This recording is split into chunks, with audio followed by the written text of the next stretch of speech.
Assalamualaikum warahmatullahi wabarakatuh. Kami dari kelompok 6 akan mempresentasikan mengenai pembuatan larutan dengan berbagai satuan konsentrasi.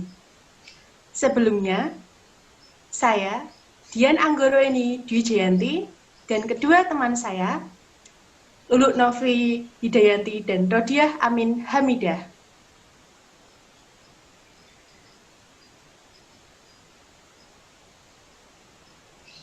Untuk bagian pertama, kita akan membahas mengenai molaritas, molalitas, dan normalitas. Apa itu molaritas? Molaritas ialah sebuah besaran yang dapat menyatakan jumlah suatu mol zat terlarut dalam tiap satuan volume larutan. Satuan dari sebuah molaritas ialah molar.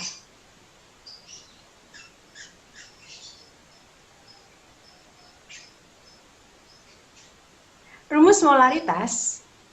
Molaritas sama dengan mol zat terlarut per volume larutan atau massa zat terlarut per mR zat terlarut dikali 1000 per volume larutan.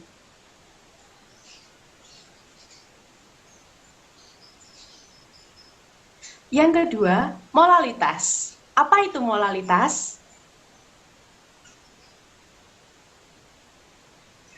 Molalitas ialah suatu besaran yang dapat menyatakan suatu jumlah mol pada zat terlarut dalam tiap satuan berat pelarut.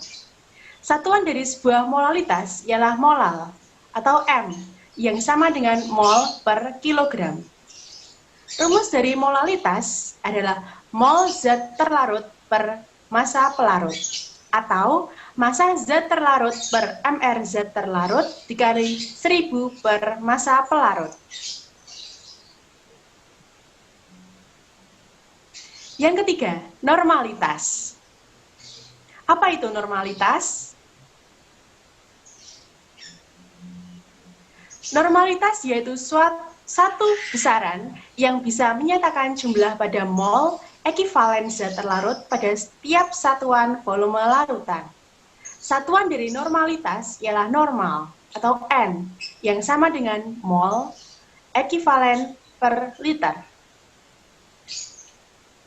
Rumus dari normalitas adalah N sama dengan ekuivalen per volume atau N dikali A per V atau M dikali A dengan keterangan N besar sama dengan normalitas, V sama dengan volume larutan, N sama dengan mol suatu zat, A sama dengan ekivalen suatu zat.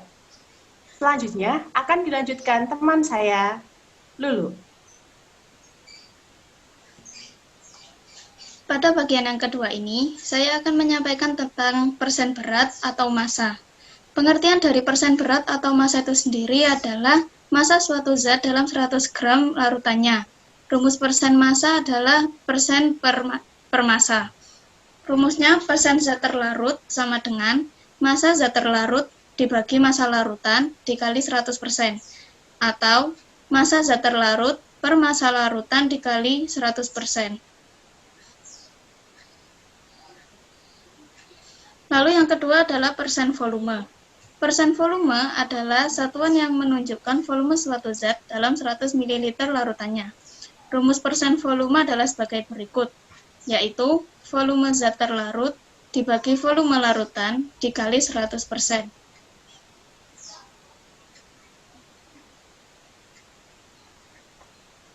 Lalu yang ketiga adalah part per million atau ppm. ppm adalah bagian per sejuta bagian, yaitu satuan konsentrasi yang sering dipergunakan dalam di cabang kimia analisa. Satuan ppm sering digunakan untuk menunjukkan kandungan suatu senyawa dalam suatu larutan, misalnya kandungan garam dalam air laut, kandungan polutan dalam sungai, atau biasanya kandungan yodium dalam garam yang dinyatakan dalam ppm. Rumus part per million atau ppm adalah jumlah bagian spesies dibagi 1 juta bagian sistem di mana spesies itu berada. Perlu diketahui juga bahan kimia yang ada di laboratorium, ada yang padatan atau solid, ada yang dalam bentuk cairan murni atau liquid, dan ada yang dalam bentuk larutan atau aqueous.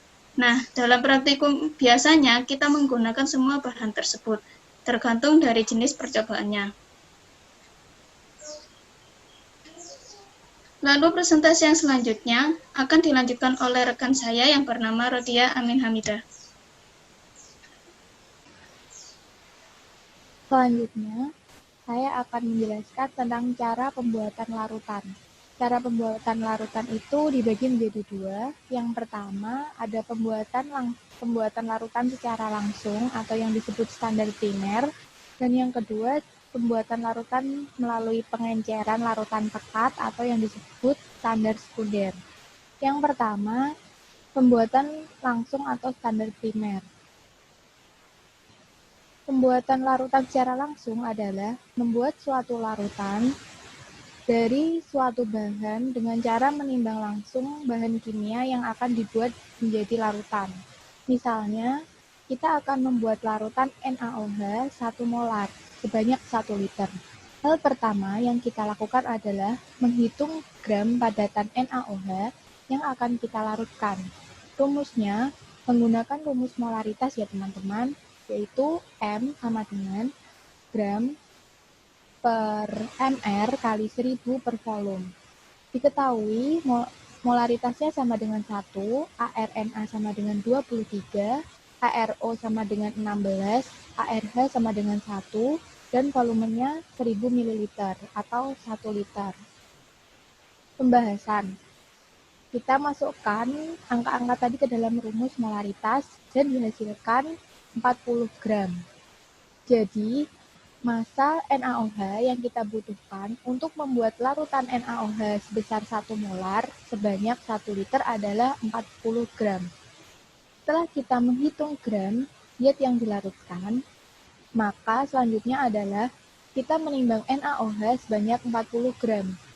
Kita menimbang menggunakan neraca analitik. Ini bentuk dari neraca analitiknya.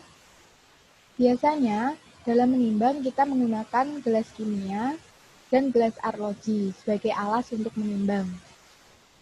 Setelah didapat 40 gram NaOH, selanjutnya kita larutkan NaOH dengan aquades secukupnya. Melarutkan NaOH dengan cara diaduk secara perlahan hingga NaOH larut seluruhnya. Setelah larut, kita tinggal mengencerkan sampai volume 1000 ml. Caranya, kita masukkan larutan yang tadi ke dalam labu ukur dengan ukuran 1000 ml. Ini labu ukurnya. Diencerkan sampai tanda batasnya. Itu ada tanda batas garis putih-putih di labu ukurnya. Setelah itu, larutan dikocok hingga merata dan jadilah larutan NaOH 1 molar. Yang selanjutnya adalah pengenceran larutan pekat atau standar sekunder. Cara membuat larutan yang kedua adalah dengan cara mengencerkan larutan yang konsentrasinya lebih tinggi. Maksudnya, kita membuat larutan dari bahan yang konsentrasinya sudah diketahui. Kemudian, kita encerkan sampai volume tertentu.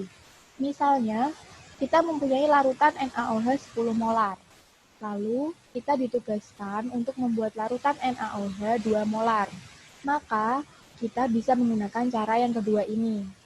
Pertama, kita hitung dulu larutan NaOH 10 molar yang akan kita pakai untuk membuat larutan NaOH 2 molar sebanyak 500 ml. Rumusnya menggunakan rumus pengenceran, yaitu M1 kali V1 sama dengan M2 kali V2. Jadi diketahui M1-nya sama dengan 10 molar, M2-nya sama dengan 2 molar, V2-nya sama dengan 500 ml. Kita masukkan angka-angka tersebut ke dalam rumus tadi. Dihasilkan, yang tadi yang ditanyakan adalah V1. Dihasilkan V1-nya sebesar 100 ml.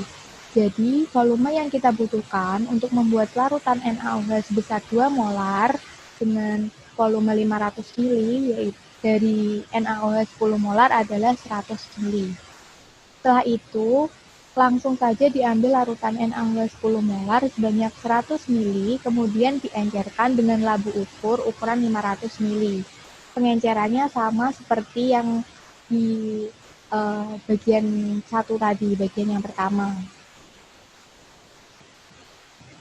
Yang selanjutnya adalah cara mengencerkan larutan. Ini ada step-step dalam mengencerkan larutannya.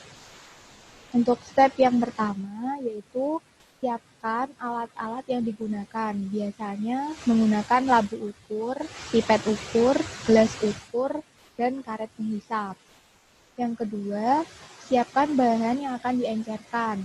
Misal, pada contoh kali ini kita akan mengencerkan larutan HCl atau asam klorida sebesar 36,5%.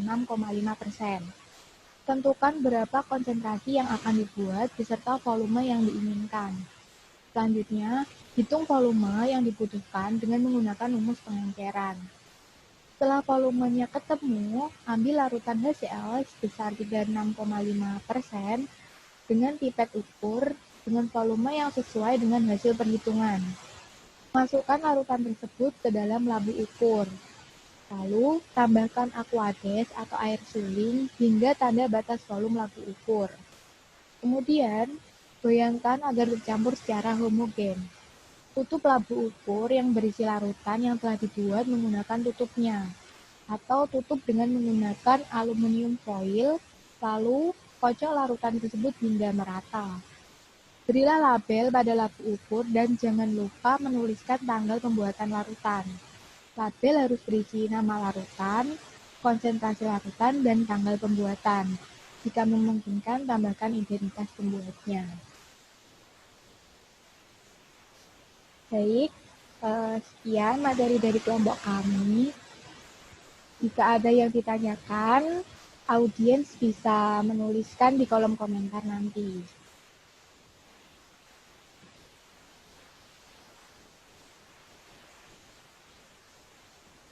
Sekian presentasi dari kelompok kami. Mohon maaf jika ada kesalahan. Wassalamualaikum warahmatullahi wabarakatuh.